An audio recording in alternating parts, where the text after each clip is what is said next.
Has anyone heard the phrase, you can't make someone feel a certain way? Have you ever heard the phrase that no one's responsible for the way they make me feel?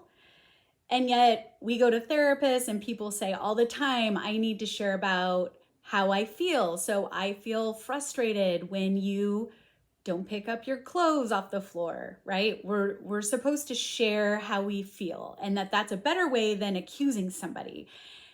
And there's something there that when I blame somebody for the way I feel, that it literally has to do more with I've given my power away. Like sometimes we're triggered by what somebody says and I make it their fault. I feel this way. Instead of being curious, what would happen if you could actually be curious about that signal? All feelings are signals. All feelings are signals. That means when I get triggered by something, there's something there. There's something deeper. There's more to the actual story. And our first way is to just react and blame and shame, whether we do it to other people or ourselves. And today I get to reveal something special that really has to do with being the noticer and the observer. Now, we have been programmed. Our childhoods have programmed us that something is wrong with us. If you ever feel like you're not enough, you don't have enough, you don't do enough, society keeps building on that, especially social media and Facebook, when we all show our best sides of ourselves and you don't see what goes behind the scenes. Even today, one of my best friends asked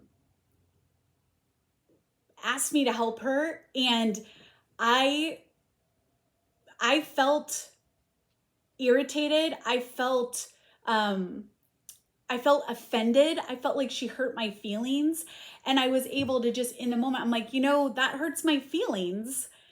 And we talked about it, and I didn't want to give her, I didn't want to blame her. And yet she thought it was easy for me. And it's not easy for me. Like there's some things like I'm good at because I practiced. No one sees she sees me a certain way, and she hasn't seen the backstory of how long it took me to develop this skill. And so she wanted my help with a skill that she thinks comes easy to me. And she said, it's easy for you, or there was kind of some sarcasm underneath it. Like she was like, I know you do it like this, or I know you're better at this than I am, or you see things this way. And I'm like, wait a second. I have trained and practiced this skill. There's no I'm better than you or you're better than me. We're both here right now. And so it felt good because this is one of my best friends. And so in that moment, I actually spoke up and said, that hurts my feelings. And then we were able to talk about it. And I was able to say, hey, that's actually not true. That is something that I've worked hard at. You've seen the results in my life. So you just think it was easy. It wasn't easy. It wasn't easy. And I've worked hard at it. And that's why I'm here to help, right? That's just an example of how I was able to stand up for myself today. Even with my best friend, she's someone that means a lot to me, and I want to be able to, sometimes I want to please, especially the closer you are to me, I want to please you the most.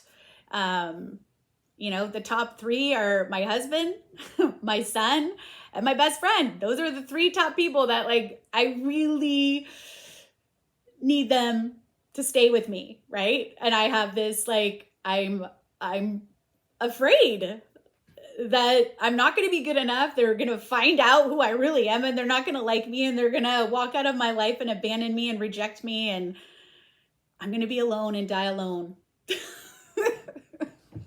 So what I'm trying to share is sometimes we don't even notice who we give our power to.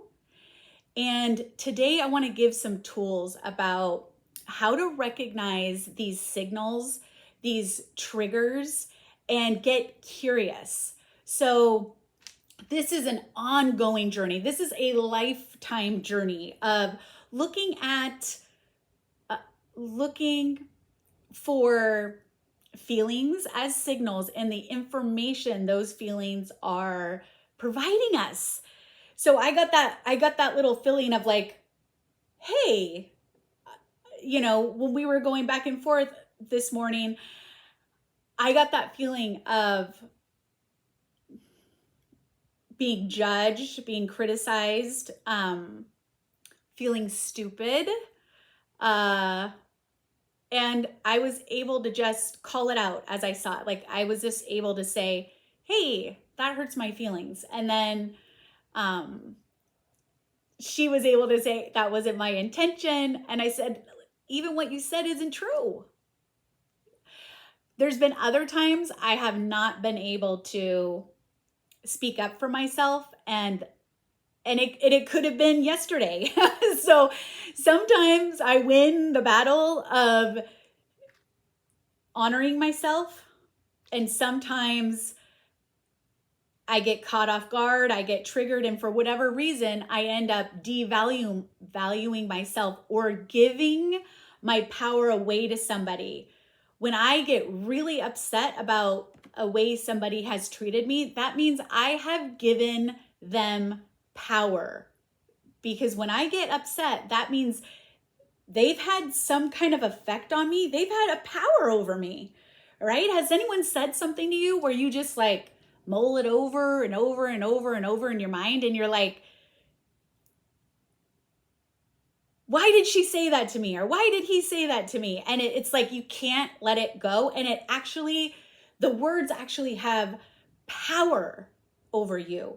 Or somebody says something and maybe you don't even recognize because the fight or flight comes in, but it's like it triggers a response in our body that it's like my neck starts to hurt or my stomach feels like I'm going to throw up or,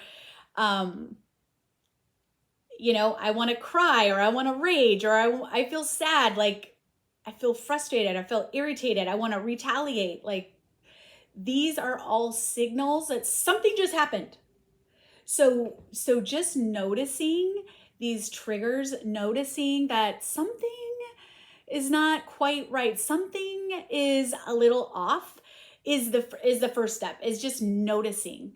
Like with my best friend this morning, I noticed, oh, there it is. Like I get it. Like when somebody hurts my feelings, it's like in my stomach. It's like, it feels like a sucker punch. It's just like, oh, like I just, I feel it in my stomach. When I am angry at somebody, I feel it in my neck. Okay.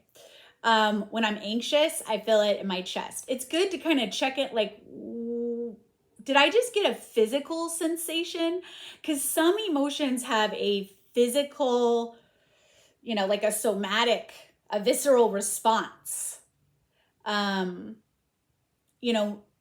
Be curious about the next time you get a headache or a stomach ache or a back ache or a neck ache, because it's interesting when we have numbed our emotions, our body will show us in physical pain symptoms.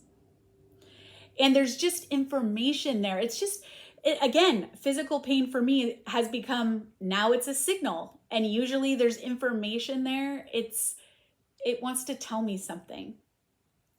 So I want to focus mostly today about giving our power away.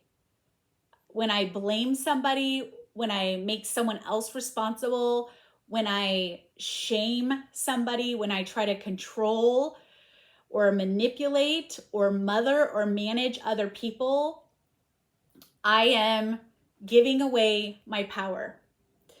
And the main way I see that is when I've put people on a pedestal. So the focus of giving away my power today is going to be on people pleasing, because people pleasing means that I have given my power away to please somebody else, and somehow I've let the program run from childhood that they're on a pedestal, that they're better than me, or I need them so bad in my life, I put them up here and I'm down here. When I do that, I have devalued myself and I have given power to somebody else. So, where in your life is there an authority figure? Is there a patriarch? Is there a somebody that you see is up here and that you listen to them more than you listen to yourself, like putting me here, them there?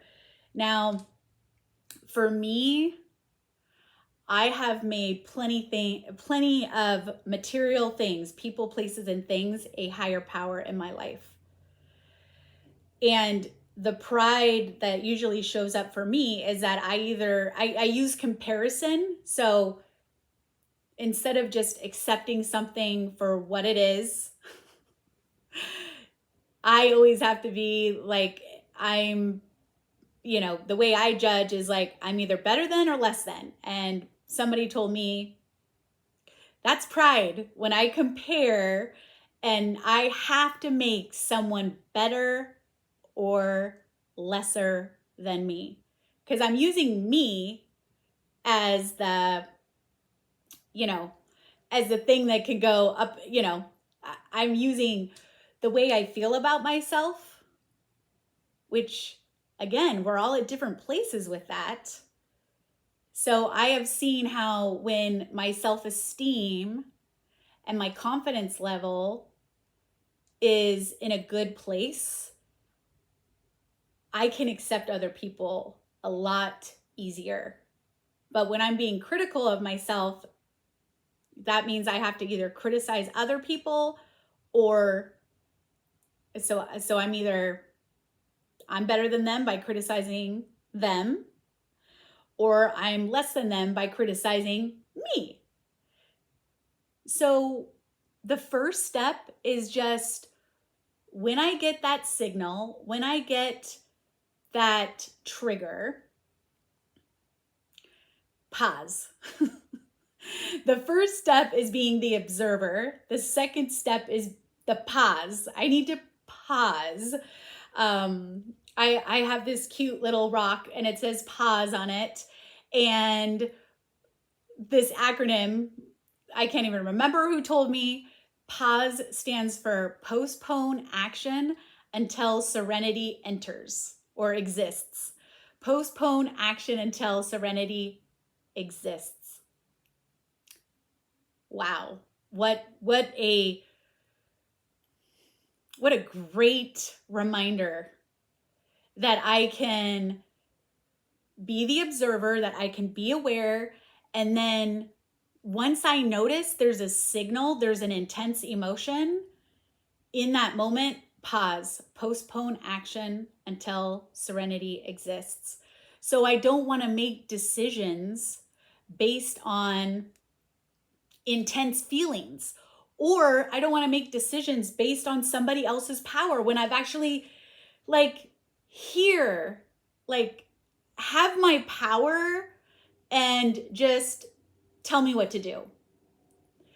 And usually when I'm doing that, it's because I'm afraid I'm going to be rejected or abandoned, feel stupid, I'm going to be lonely. There's all these subconscious reasons why I will people please.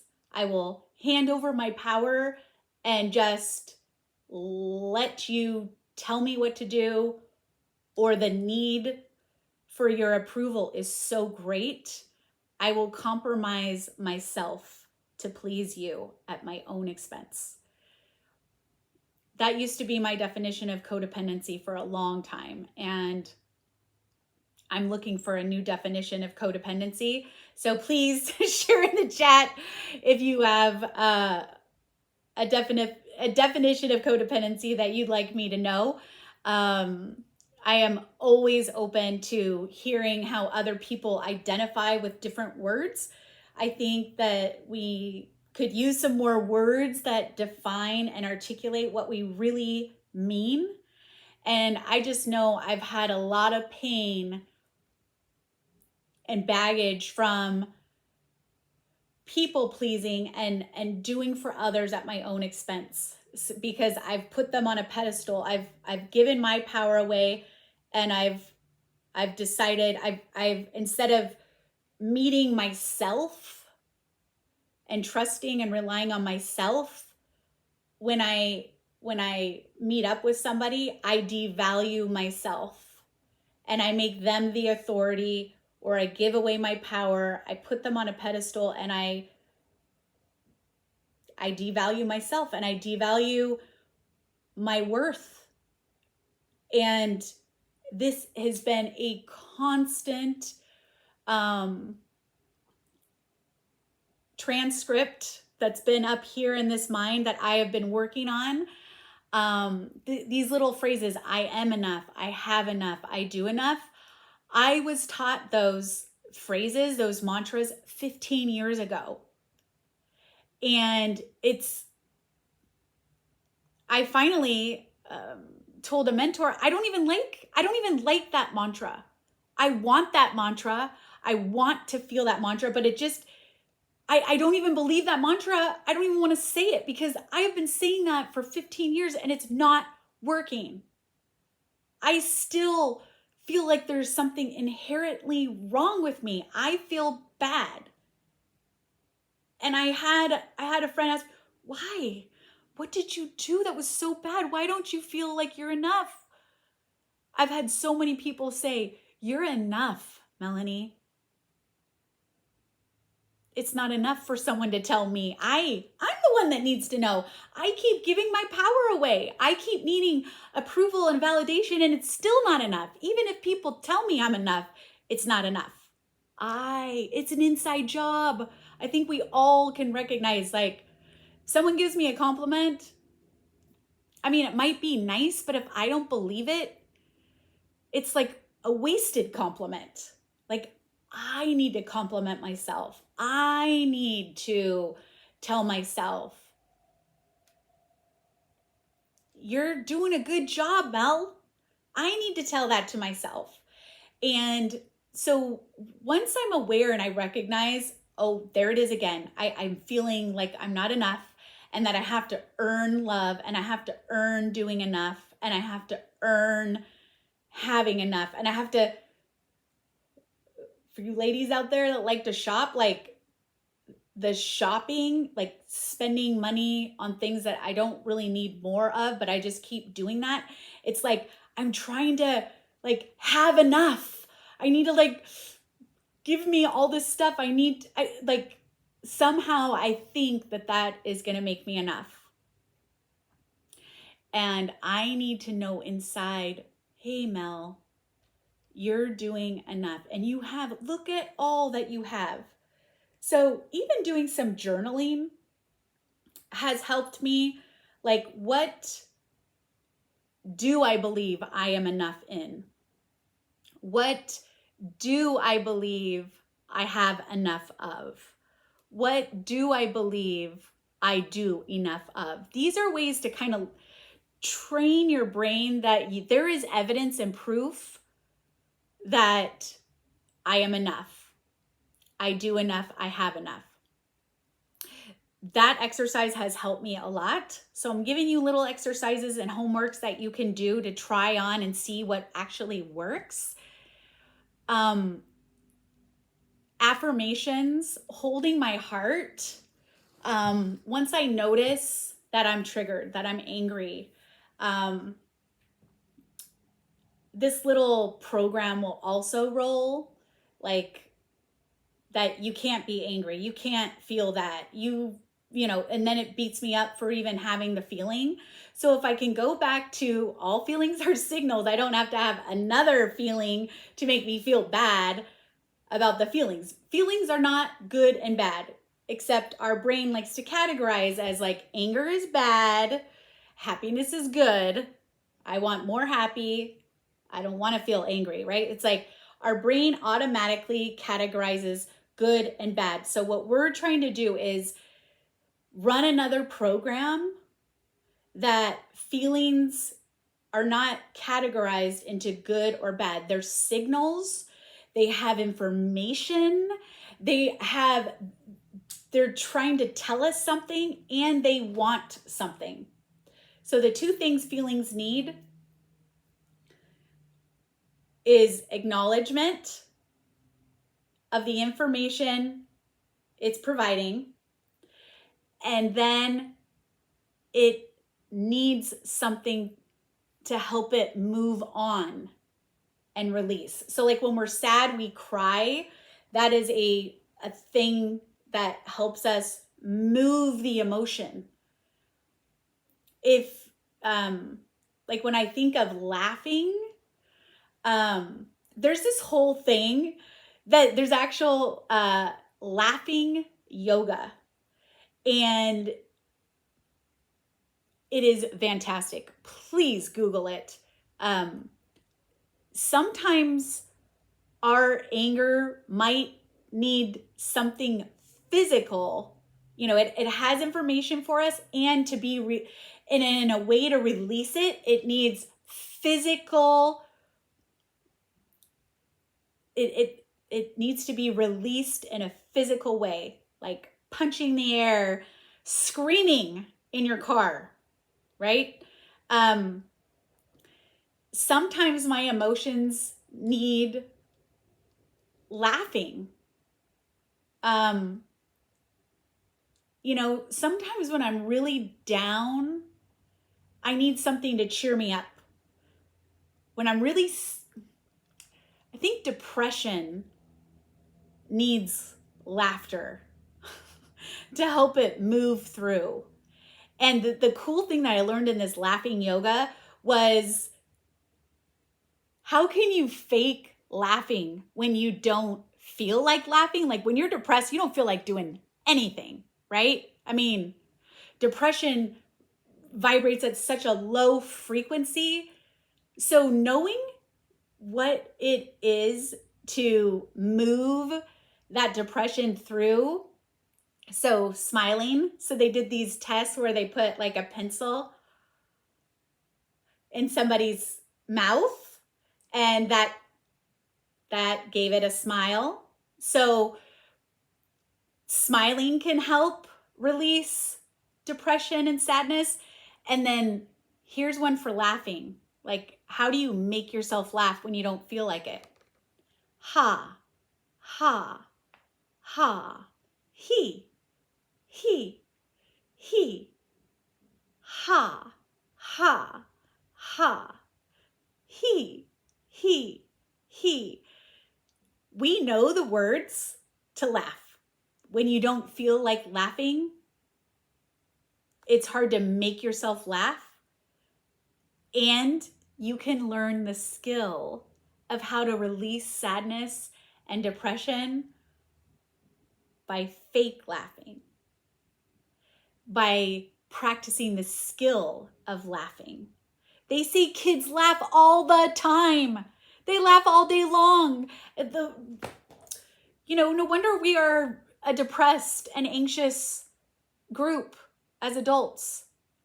The statistics on adults laughing is horrible compared to children, because we forget to laugh. We're way too serious, and we're bogged down, and we don't move these feelings. We don't release them. We hold on to them. We numb them with alcohol and food and distraction and work, and we're just pushing it down. So I want to invite you to be aware of, who do I people please? Who do I put on a pedestal? Who do I give power away to? So that's the first step of just observing and being aware. Second is to pause, postpone action until serenity exists. Number 3, I need to manage my emotions and really get curious about when I feel bad about myself and I let people make me feel bad and I blame them for making me feel bad. I get to be aware, I get to pause, and then I get to get curious. I need to be curious about what is going on there. What is it what is the story? What is the belief under that? So for one of the reasons why I give my power away is I don't think I've earned or deserve the dignity of thinking for myself or doing what I want for myself, because that's selfish. I've been trained that I'm not really good enough. It's deep seated. Oh my gosh. I don't know how long I'm going to have to keep working on it. It's probably a lifetime thing. And I'm sharing the things that have helped me that I am continuing to practice. So once I'm aware that there's something triggering me, I can pause, I can slow down, I can be quiet, I can get still. Usually this is when I meditate, so I can connect with what's going on. And I can pray, I can ask a higher power to help me with the intuitive information I'm looking for. The solution for me is always God. So I always have to pause in order to connect. I need to be still in order to hear and listen. So these are ways that I do it. Number 3 is managing those emotions and getting curious about what the signal has to offer. So in this situation that I've been working on of being worthy and deserving to live and let live, meaning I am worthy and deserving to enjoy my life and receive all that life has for me, all the good things that I want. I am worthy and deserving of that. Now, what happens when I don't feel right is I've either forgotten that, or there's another signal of I don't like myself, I'm not worth it, I'm not deserving. So when I recognize that and I can pause and be still and connect with a higher power and myself, I am developing a relationship with me, to trust me and rely on me, and to go back to those programs that I learned as a child, that people pleasing, that I learned to survive my childhood. This is important information to know so that I can hold my heart. And this is what I would want to invite everyone to do right now, so we can just practice it, because this is how I am practicing connecting and showing up for me, so that I don't have to give my power away. I don't have to blame somebody for hurting me. I always have some kind of responsibility when I'm blaming someone. There's always a part of me that's responsible when someone hurts me. That might be hard to hear. I always have a part when someone hurts me. And I know you're probably thinking, hey, I didn't deserve abuse, and everything works for our good. Meaning, when something bad happens to us, when we are harmed, there is something in me that believes I'm bad because that happened. So I want us to put our hands on our heart. This is something my mentor has been reminding me of every time I show up and want to talk about being a victim in my life, feeling like a victim in my life. So whether you feel like a victim, you're playing the victim, you've been hurt like a victim, we get to show up for ourselves. We get to love ourselves. This is the way we heal, is that we take care of ourselves. We make it safe. We protect ourselves. So holding your heart right now, you can repeat after me. I'm right here. I see you. I feel you. I know you. I am not leaving. I'm right here.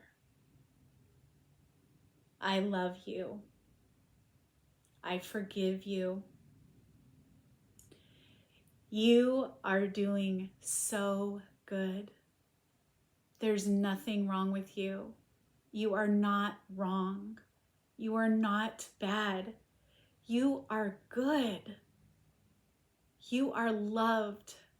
I love you. I trust you. I'm right here. I will never leave you. I am here. We have power. I'm responsible for my power. I'm power. I have power right now. I keep my power because it belongs to me.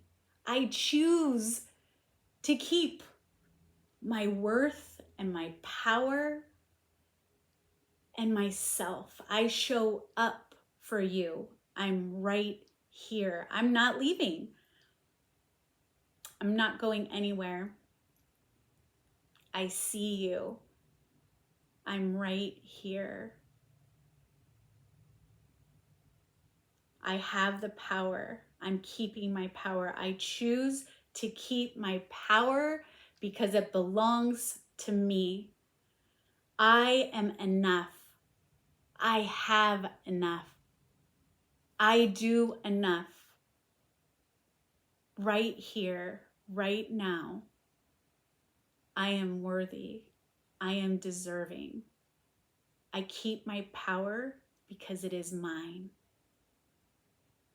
I hope that you feel awesome. I hope that you continue to use those words and look yourself in the mirror and do power poses. Put your hands on your hip, give yourself a high five, clap your hands, put them up like you just won something, like own it. And I can't wait to hear what happens. I'm practicing. Please enjoy the relationship you have with yourself. You're worth it. You're totally worth it.